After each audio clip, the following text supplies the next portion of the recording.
सबैमा मेरो नमस्कार छ।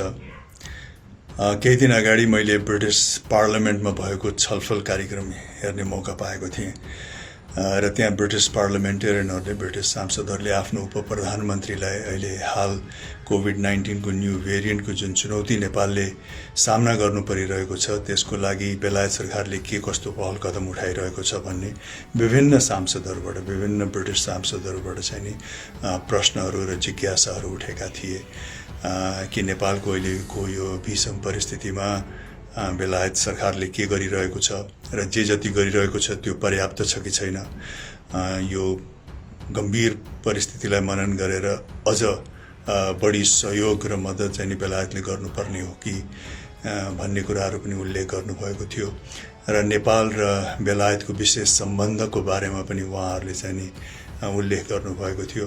खालि एउटा पुरानो कूटनीतिक सम्बन्ध मात्रै नभएर बेलायतको रक्षाको लागि बेलायतको सुरक्षाको लागि 200 वर्षभन्दा पनि बढी नेपाली दाजुभाइ दिदीबहिनीहरूले चाहिँ नि आफ्नो रगत पसिना बगाउनु भएको छ।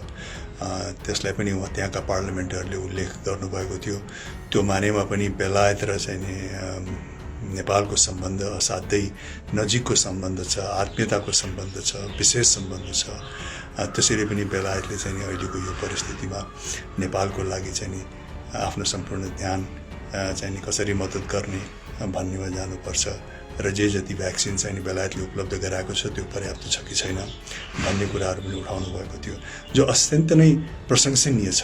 यस्तो किसिमको चाहिँ नि चासो विश्वले देखाउनु, मित्र राष्ट्रले देखाउनु भनेको र त्यही सेसनमा त्यही पार्लियामेन्टरी सत्रमा चाहिँ नि एउटा सांसदले यो पनि भन्नुभयो कि नेपालको चाहिँ यो कोभिड-19 को परिस्थितिको यो तलमाथिको परिस्थिति हुँदाखेरि नेपालको प्रधानमन्त्रीले राजीनामा समेत दिनुभयो कि हाम्रो प्रधानमन्त्रीले त्यस्तो परिस्थितिमा राजीनामा दिन सक्नुहुन्छ त भनेर पनि प्रशंसा गर्नुभएको थियो। तर नेपालको राजनीतिक वास्तविकता के हो भन्ने कुरा हामी सबैलाई थाहा छ।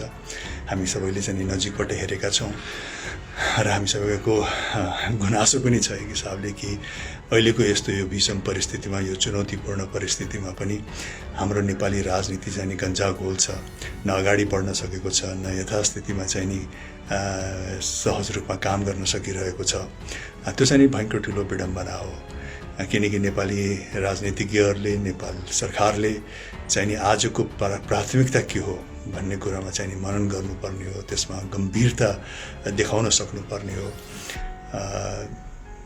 जबकि विश्वले यस्तो किसिमको चाहिँ नि गम्भीरता देखाइरहेको बेलामा यदि हामीले आफ्नो लापरवाहिता देखायौँ, यदि हामी चाहिँ यसमा त्यति गम्भीर छैनौँ, हाम्रो ध्यान चाहिँ नि यहाँ जहाँ हुनुपर्ने त्यहाँ नभएर चाहिँ नि राजनीति किचोलोमा छ, राजनीतिक मुद्दाहरू सुल्झाउनुमा चाहिँ नि हाम्रो चाहिँ ध्यान बढी छ भन्ने किसिमको सन्देश यदि हामीले विश्वमा सम्प्रेषण गऱ्यौँ भने फेरि विश्वले पनि जुन गम्भीरतापूर्वक हाम्रो परिस्थितिलाई लिएर चाहिँ नि विभिन्न किसिमको पहल कदमहरू गरिरहेको छ त्यसमा रास पनि आउन सक्छ।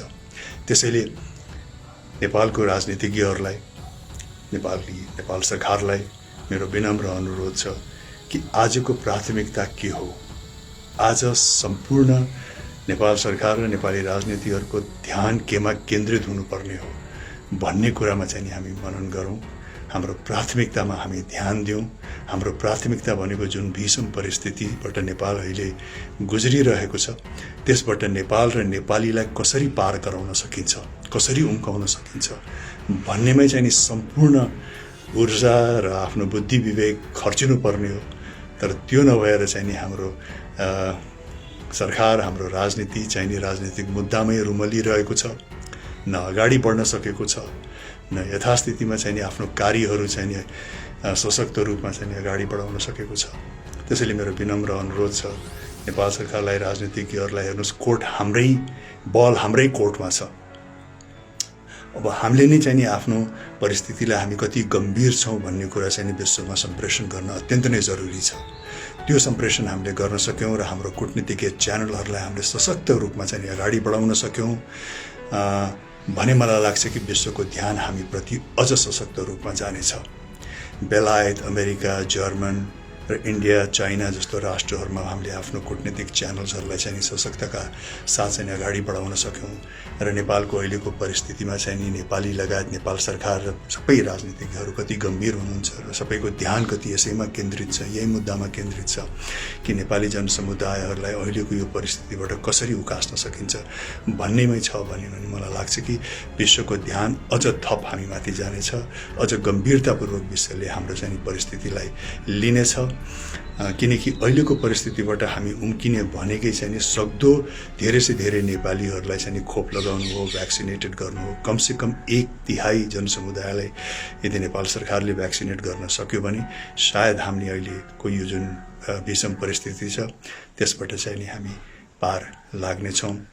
नत्र खाली हामीले चाहिँ मास्क लगाउनुहोस्, हात धुनुहोस् या सामाजिक दूरी कायम राख्नुहोस्, शारीरिक दूरी कायम राख्नुहोस् भनेर मात्रै कतिन्जेलसम्म चाहिँ नि यो परिस्थितिलाई अगाडि बढाइरहने। यसको एउटा सशक्त समाधान भनेको त भ्याक्सिन नै हो र जबसम्म हामीले कमसेकम 1 करोड नेपाली जनतालाई भ्याक्सिनेटेड गर्दैनौँ तबसम्म सायद हामी चाहिँ परिस्थिति असाध्यै चुनौतीपूर्ण नै रहनेछ र नेपाल लगायत नेपाली जनसमुदायले चाहिँ नि एउटा सामान्य विषम परिस्थितिबाट चाहिँ गुज्रिनु पर्नेछ। त्यसैले बेलामै ध्यान दिउँ, आफ्नो कूटनीतिक च्यानलहरूलाई सशक्त रूपमा अगाडि बढाउँ। अमेरिका, बेलायत, चाइना, इन्डिया, जर्मनी जस्तो राष्ट्रलाई चाहिँ हामी आफ्नो सन्देशहरू सम्प्रेषण गरौँ, आफ्नो गम्भीरता हामी कति गम्भीरले हामीले यसलाई लिइरहेका छौँ भन्ने कुरा चाहिँ नि सम्प्रेषण गरौँ। त्यो गऱ्यौँ भने मलाई लाग्दैन कि 1 करोड जनसमुदायलाई खोप लगाउनु चाहिँ नि त्यत्रो ठुलो चुनौती रहनेछ।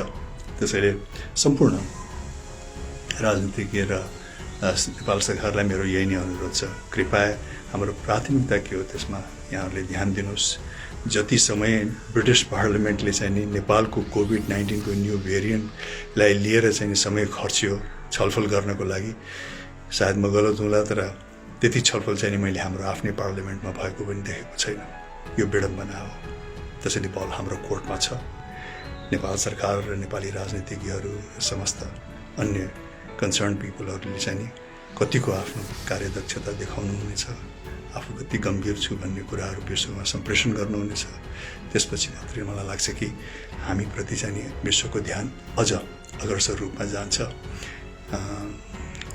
भारतमा पनि ठुलो चुनौती छ, त्यो हुँदाहुँदै पनि विभिन्न राष्ट्रको पोलिसी पनि यही छ कि आफ्नो गृहमा समस्या गम्भीर भए तापनि आफ्नो मित्र राष्ट्रहरू, आफ्नो छिमेकीहरूलाई पनि केही न केही मद्दत गर्नुपर्छ, सहयोग गर्नुपर्छ भन्ने पोलिसी हरेक राष्ट्रमा हुनेछ र त्यही पोलिसी अन्तर्गत सायद विश्वले चाहिँ नेपाललाई सहयोग पनि गर्ने हुनेछ।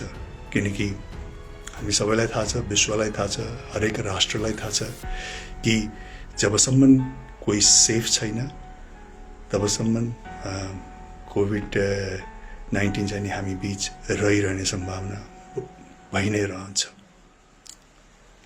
Thank you.